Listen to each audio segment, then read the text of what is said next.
2013 से 18 तक बड़ी इस्तेकामत से जमहूरियत को कायम रखा। दुआ है पार्लियामेंट अपनी आईनी मुद्दत पूरी करे।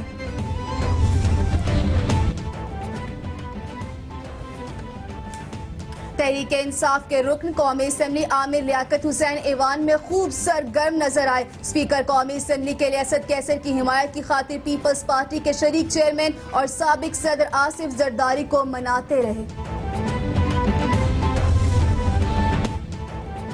पीपल्स पार्टी के आगा सिराज दुरानी सिंध असम्बली के स्पीकर, रेहाना लगारी डिप्टी स्पीकर मुंतखब। स्पीकरशिप के लिए सिराज दुरानी ने 96, मुत्तहिदा अपोजिशन के जावेद हनीफ ने 59 वोट हासिल किए। इजलास के आगाज में 3 नौ मुंतखब अरकान ने हल्फ भी उठाया। वजीर आला के लिए वोटिंग कल होगी।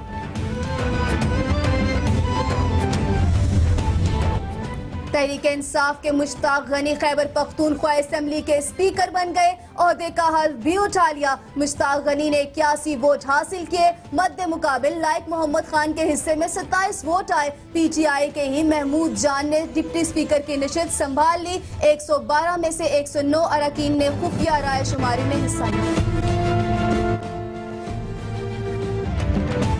पंजाब असम्बली का इफ्तिताही इजलास, 9 मुंतखब अरकान ने हल्फ उठा लिया। चौधरी परवेज इलाही, हमजा शहबाज, साद रफीक, अलीम खान भी हल्फ उठाने वालों में शामिल। स्पीकर और डिप्टी स्पीकर असम्बली का इंतखाब कल खुफिया राय शुमारी के जरिए किया जाएगा। इजलास कल सुबह तक मुलतवी।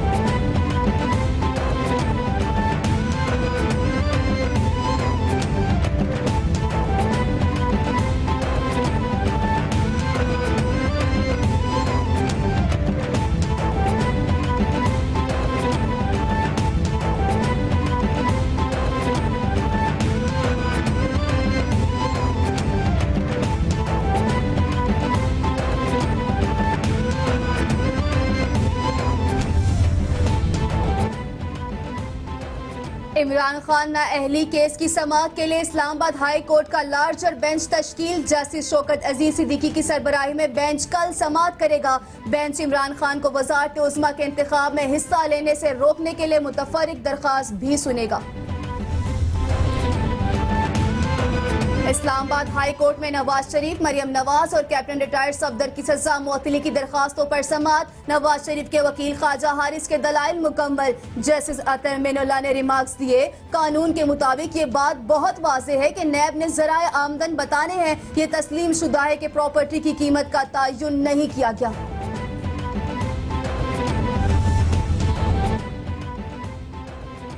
अल अजीजी और फ्लैगशिप रेफरेंस में तफ्तीशी ऑफिसर महबूब आलम का बयान कलमबंद। साबिक वजीर आजम नवाज पर जस्टिस अतर मिनुल्लाह ने कहा कि इस हवाले से आपने हमें मुतमईन करना है, तस्लीम शुदा है कि प्रॉपर्टी की कीमत का तयन नहीं किया गया। जो सोर्स उन्होंने बताए वो दुरुस्त नहीं थे। सरदार मुजफ्फर का यह कहना है कि यह केस मनी लॉन्ड्रिंग का नहीं है, जिस पर जस्टिस अतर मिनुल्लाह के ये रिमार्क्स थे कि जब आपने ज़राए आमदन बताया और प्रॉपर्टी की कीमत मालूम नहीं तो जायजा कैसे लिया गया। अगर मुल्जिमान के पास रकम 10 रुपए है और प्रॉपर्टी 15 रुपए की हो तो वो जवाब दे होंगे। जब आपने प्रॉपर्टी की मालियत ही मालूम नहीं की तो फिर जायजा कैसे लिया जा सकता है। ये मनी लॉन्ड्रिंग केस नहीं जिसमें पूछा जाए कि आप पैसे कैसे लेकर गए। जस्टिस अतर मिनुल्लाह की तरफ से यह मौकिफ इख्तियार किया गया कि अगर आप ये कहना चाहते हैं कि मुल्जिम ने किस सोर्स से यह सासा बनाया तो ये नैब का केस नहीं, जहन में रखें। जिस तरह आम आदमी सोचता है प्रॉपर्टी मान ली गई तो अब इसी शख्स ने जवाब भी देना है। नैब ने ये चीजें पहले साबित करनी होती है। जस्टिस अतर मिनुल्लाह का ये कहना है जो चार्ट तैयार किया गया वो JIT ने तैयार किया, लेकिन वाजिद ज़िया ने वो चार्ट पेश नहीं किया। फिर तफ्तीशी ऑफिसर ने चार्ट पेश किया तो उनसे पूछा गया कि किसने तैयार किया। ख्वाजा हारिस ने कहा कि सजा मुअत्तली की दरख्वास्तों पर अमजद परवेज के दलाइल दिए गए। खतरी ने कब कहा कि फ्लैट्स अब आपके हो गए। जस्टिस मियां गुल हसन औरंगजेब का यह कहना है कि यह मेरा केस नहीं है, मैंने स्टेटमेंट को नहीं देखा। अमजद परवेज का ऐसा कहना है कि ये आपका केस नहीं, लेकिन आप कैसे ट्रस्टी बन गए हैं। जस्टिस मियां गुल हसन औरंगजेब ने यह मौक़िफ़ इख्तियार किया।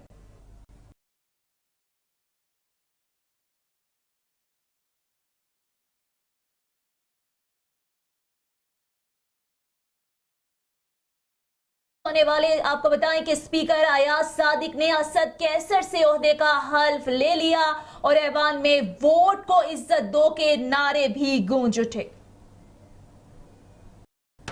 मजीद खबरें एक ब्रेक के बाद।